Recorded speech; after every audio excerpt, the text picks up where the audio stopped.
आज की कहानी है बेटे ने दिया माँ को अनोखा सरप्राइज। आज सुबह सुबह कांता देवी हॉल में बैठी टीवी पर रामायण देख रही थी। तभी उनके पास उनका बड़ा बेटा और बोले, चलो आज माँ को वृद्धाश्रम दिखा ही लाता हूँ। बड़े बेटे ने अपनी पत्नी से कहा तो 67 वर्षीय कांता देवी भौचक होकर बेटे के चेहरा देखने लगी। बेटे के चेहरे पे गंभीरता थी। बोला, माँ एक नया वृद्धाश्रम बना है, जल्दी से तैयार हो जाओ। आज आपको वहाँ की सब सुख सुविधाएं दिखा लाता हूँ। कोई कमी हो तो आप बता देना, फिर कल तो जाना ही है। लेकिन आप आज देख लो, कोई कमी लगे तो आप बता देना। और फिर छोटे बेटे ने भी बड़े की हाँ मिलाई तो उन्हें और भी घोर आश्चर्य हुआ। कांता देवी को विश्वास नहीं हो रहा था अपने कानों पर। मुझे वृद्धाश्रम भेजा जा रहा है? क्या हुआ जो कभी कभी गुस्से में कुछ बोल देती हूँ? पता ही है, अच्छा लगता है। अब मेरा बोलना तो वृद्धाश्रम भेज दो मुझे, इसका मतलब क्या? ये लोग सच में मुझे वृद्धाश्रम भेज देंगे? क्या ये वही बेटा है जो परिवार के कठिन समय में कहता था, माँ बस एक बार पैसा कमाना शुरू करने दो मुझे, देखना फिर आपको कभी काम करने की जरूरत नहीं पड़ेगी, दुनिया भर के सारे आराम दूंगा आपको। बड़े बेटे की ये बातें सुनकर छोटा भी अपनी तुतलाती जुबान से बोलता, और मैं भी बेटे की इन बातों को सुनकर कांता देवी निहाल हो जाती और फिर दुगनी ऊर्जा के साथ काम में जुट जाती। आज उन्हीं बेटों का दोहरा चेहरा सामने आ रहा था। अपने पति मोहन जी की मृत्यु के बाद कांता देवी अपने जीवन में बहुत ही कठिन परिस्थितियों का सामना करते हुए बहुत मेहनत से अपने चारों बच्चों को पढ़ा लिखा कर लायक बनाया था। दोनों बेटियों की शादी कर दी। आज दोनों बेटियां अपने अपने परिवार में सुखी थीं। बेटी भी अच्छा व्यवसाय कर अपना अपना परिवार बढ़िया से चला रहे थे। जब बेटियों का विवाह हो गए और बेटे भी लायक हो गए तो कांता देवी के पास जो भी थोड़ी बहुत संपत्ति, मकान इत्यादि जो उनके पति जी छोड़ गए थे, वे सब बेटों को सुपुर्द कर दी। वे कहती, आगे पीछे तो सब इनका ही तो है, आज जब इन्हें आवश्यकता है तब जीते जी अपने हाथ से ही क्यों न दे दूं इन्हें, और अब तो इन्हें संभालने के लायक भी हो गए हैं। और वे अपनी योग्यता से बेटों की संपत्ति को कई गुना बढ़ा लिया था, जिनका उन्हें गर्व भी था। बेटे बहुत मेहनत करते थे। उस वक्त नाता रिश्तेदारों ने मना भी किया था कि संपत्ति अपने ही हाथों में रखो, सब कुछ बेटे को दे दोगी तो बेटे बुढ़ापे में कद्र नहीं करेंगे। लेकिन वे बोली, अरे मुझे जरूरत भी क्या है इन सब की, अब मेरे दान पुण्य हो जाए बस इतना ही चाहिए, और इसके लिए तो मेरी पेंशन ही बहुत है। बेटों की संपत्ति सौंपी और बहुओं को गृहस्थी। अब कांता देवी बस आराम करना चाहती थी। समय के चक्र के साथ पहले पहले बहू बेटे हर काम आदेशानुसार करते थे, फिर धीरे धीरे पूछ पूछ कर करने लगे।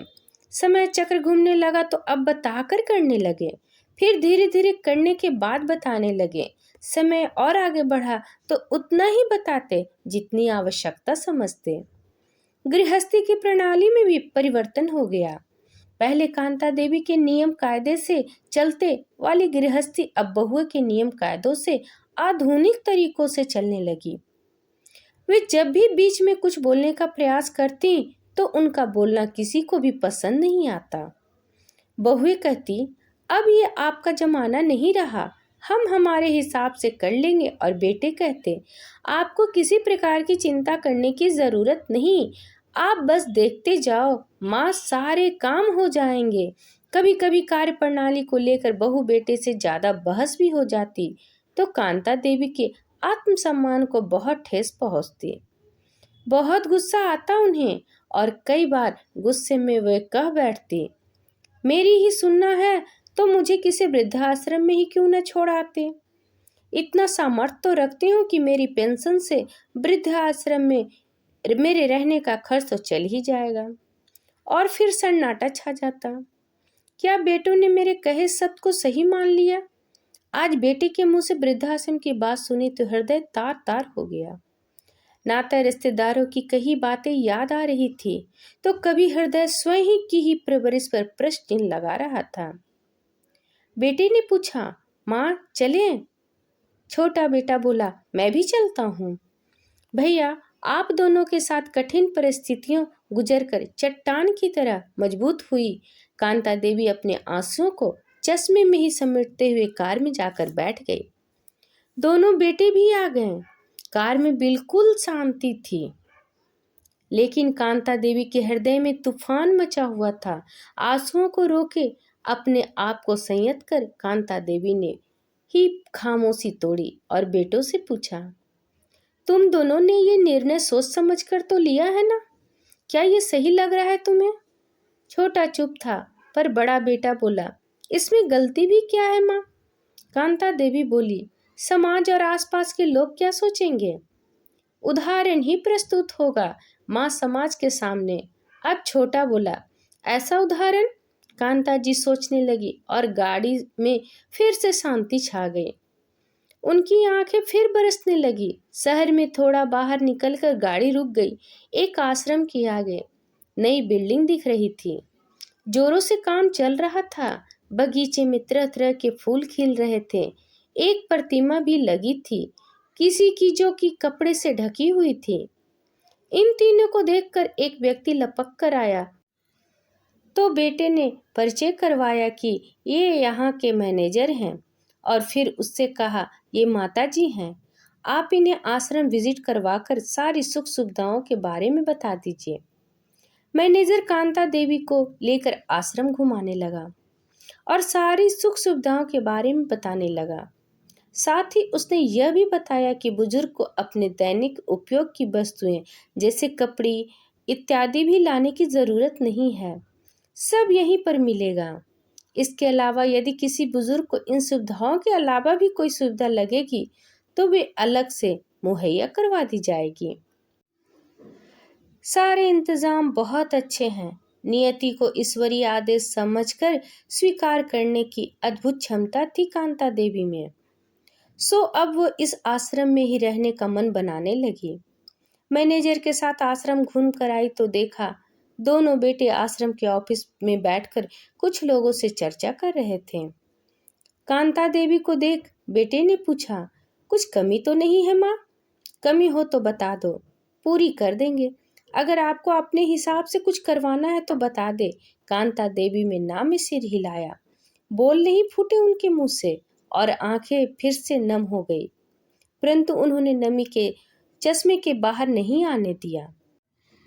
एक आदमी ने मैनेजर को आकर जानकारी दी कि बोर्ड 2 घंटे में आ जाएगा और शाम तक फिट हो जाएगा मुख्य द्वार पर। बेटा बोला, ठीक है मैनेजर साहब, आश्रम में रहने वाले सभी बुजुर्ग कल ही से ही आएंगे, तो हम भी कल ही आते हैं। माता जी को लेकर मैनेजर बोला, जी 12 बजे तक आ जाइएगा, 12:30 पर उद्घाटन है। तीनों घर को लौट गए। रास्ते भर शांति छाई रही। कांता देवी अपने कमरे में जाकर लेट गई और अपने नए जीवन के लिए मन को मनाने का बहुत प्रयास करने लगी। रात का खाना भी जैसे तैसे गले के नीचे उतारा। पूरी रात करवट बदलते हुए निकल गई। पता नहीं क्या क्या ख्याल आ रहे थे। कैसे रहेगी वो बच्चे के बिना, लेकिन कर भी क्या कर सकती है जब बच्चों ने फैसला कर लिया। सुबह उठी तो घर के सभी सदस्य बड़े उत्साह से वृद्धाश्रम जाने की तैयारी कर रहे थे। मन क्षोभ से भर गया। सोचने लगी, इतनी खुशी इन लोगों को मुझे छोड़कर आने की। सभी तैयार होकर निकलने लगे तो कांता देवी अपने लड्डू गोपाल की मूर्ति उठाने लगी। ये देखते ही बेटा बोला, नहीं माँ, घर के भगवान आश्रम नहीं जाएंगे, वहां पहले से ही मंदिर बना हुआ है। कांता देवी नम आंखों से लड्डू गोपाल की मूर्ति की तरफ देख कर मन ही मन बोली, ये कैसे दिन लाया प्रभु कि तेरे ऊपर मेरा भी अधिकार नहीं रहा। खैर, जैसी तेरी इच्छा है। उन्होंने प्रणाम किया और चुपचाप कार में जाकर बैठ गई। पूरा परिवार बड़ी गाड़ी में बैठकर रवाना हो गया। सभी चाहक रहे थे। कांता देवी खामोश थी और सिर झुकाकर बैठी थी। बेटी की आवाज आई, उतरो माँ, आश्रम आ गया। वे गाड़ी से उतर ही रही थी कि 2 गाड़ियां और आकर रुकी। देखा उन्होंने तो दोनों बेटियों की गाड़ियां थी। लो, इन दोनों को भी बुला लिया। दुखी हो जाएगी बेचारी, मुझे वृद्धाश्रम में जाते देख, सोचने लगी कांता देवी। जैसे ही कांता देवी गाड़ी से उतरी, आश्रम से 8-10 लोग उनके स्वागत के लिए आगे आ गए। आइए माता जी, कहकर आदरपूर्वक अंदर ले जाने लगे। समझ नहीं पाई वे इतना सम्मान क्यों। पोता बोला, दादी माँ, आश्रम का नाम तो पढ़ लो, नाम से क्या फर्क पड़ता है। ये सोचते हुए उन्होंने सर ऊपर उठाकर बोर्ड पर नजर डाली। बोर्ड पर लिखा था, कांता देवी मोहन वृद्धाश्रम। उन्होंने एक बार फिर भौचक हो बेटों की तरफ देखा तो दोनों खड़े खड़े मुस्कुरा रहे थे। बड़ा बेटा बोला, माँ, आप वृद्धाश्रम में रहने का नहीं बल्कि वृद्धाश्रम खोलने का सामर्थ्य रखती हैं। आज आपको इस वृद्धाश्रम का उद्घाटन करना है और पिताजी की मूर्ति का अनावरण भी करना है। अब यह वृद्धाश्रम आपके निर्देशन में ही चलेगा, क्योंकि बुजुर्ग की समस्या आप ज्यादा बेहतर तरीके से समझ सकेंगी। आज से इसकी बागडोर आपके हाथ में। चट्टान की तरह मजबूत कांता देवी की आंखों के पानी का बांध अब टूट के चश्मे से बाहर आ रहा था।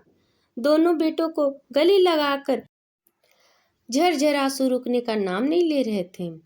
अपने लड्डू गोपाल की आश्रम ना जाने की मर्जी भी अब समझ में आ रही थी। दोनों ये दूर खड़ी आंखों में पानी लिए मुस्कुरा रही थी। दोनों बेटे बोले, माँ, हम आपकी विपदा समझ रहे थे, लेकिन हम आपको सरप्राइज देना चाहते थे। अगर पहले बता देते तो ये खुशी हम कैसे देखते माँ। और माँ, आपने कैसे सोच लिया हम आपको आश्रम छोड़ेंगे। आप तो हमारी ताकत हो और हमारे घर की शान। कांता देवी ने आश्रम का उद्घाटन किया और अपने बेटे को बहुत देर आशीर्वाद दिया और ऊपर वाले को धन्यवाद किया, जो उनको इतना प्यार और सम्मान करने वाला बेटा। भगवान करे कांता देवी के बेटे जैसे सबको बेटा मिले। इस पर आपकी क्या राय है, कमेंट करके ज़रूर बताइएगा। अगर पसंद आया है तो प्लीज़ लाइक एंड सब्सक्राइब करना ना भूलें। इसी तरह और भी कहानी सुनने के लिए कृपया बेल आइकन बटन को दबाना ना भूलें। वीडियो देखने के लिए आपका बहुत बहुत धन्यवाद।